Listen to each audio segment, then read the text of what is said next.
Betur færi á skipun erlendrar rannsóknarnefndar, eins konar sannleiks- og sáttanefndar, með erlendum sérfræðingum.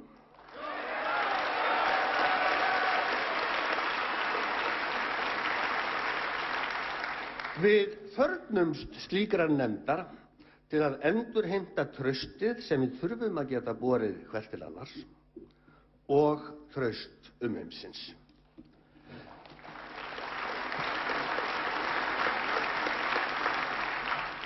Farsæl samfélagsþróun útheimtir að sagan sé rétt skráð og öllum hliðum hennar til haga haldið.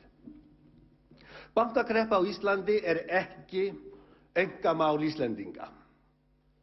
Þrálátur orðrómur fjárböðun íslenskra banka fyrir rússneska auðmenn horfir nú öðruvísi við en áður.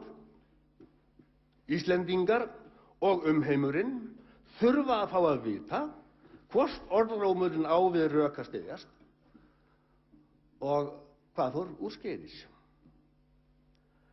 Aðrar þjóðir hljóta að þurfa að fá að læra af mistökum íslenskra banka og stjórnvalda, enda hafa þær ákveðið að rétta Íslandi hjálparhönd gegnum Alþjóðagjaldeyrissjóðinn.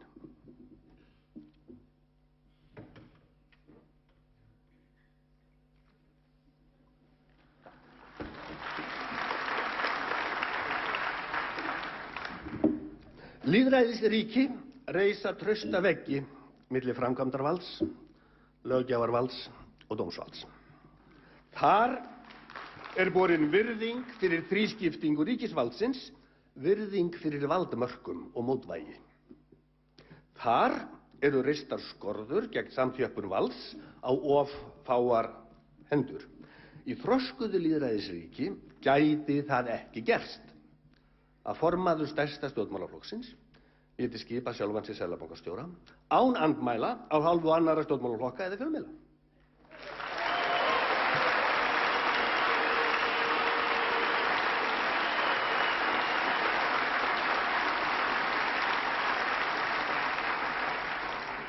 Við stöndum nú frammi fyrir fjárhagsvanda sem hefur hvolft af miklum þunga yfir Ísland og mun ágerast á næsta ári.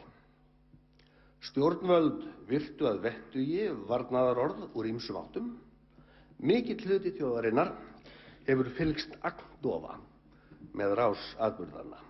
Á vegum ríkisstjórnarinnar er nú unnið að endurskipulagningu bankanna undir tortryggilegum leyndarhjúp.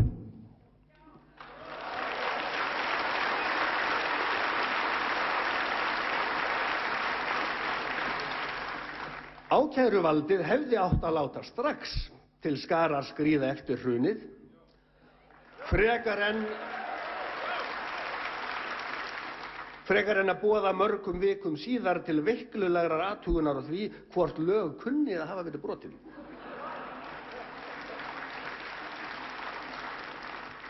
Silagangur ríkisstjórnarinnar síðan bankarnir hrundu vekur ekki heldur traust.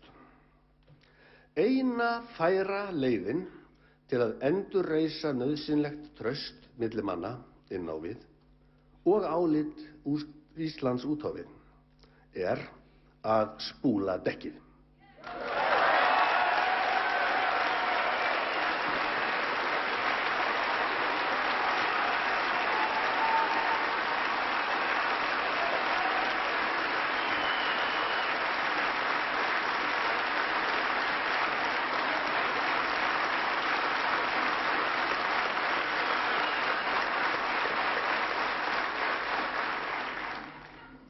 Stjórnmálastéttin hefur brugðist og þess vegna þarf hún helst að draga sig möglunarlaust í hlé,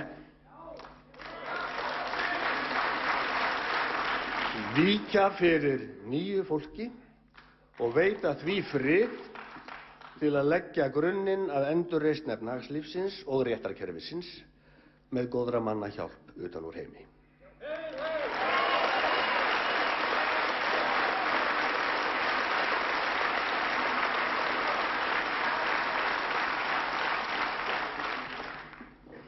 Að lokum þetta, reynslan sýnir að bankahrun getur leitt af sér óstöðugt stjórnarfar og myndun öfgahópa sem bítast brakið, berja stríðsbumbur og ala á ótta við útlönd.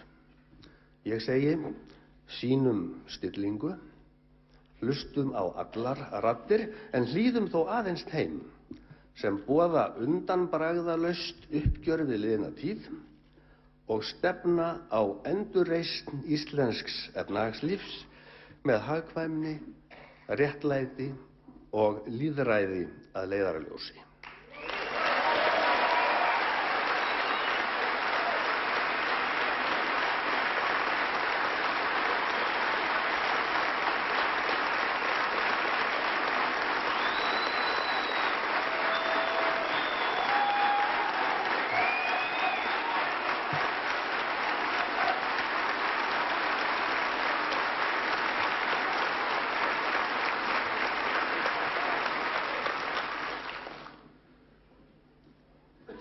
Tökum undir með skáldinu Snorra Hjartarsyni.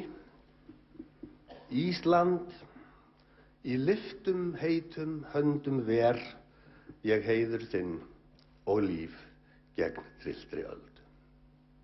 Í Guðs friði.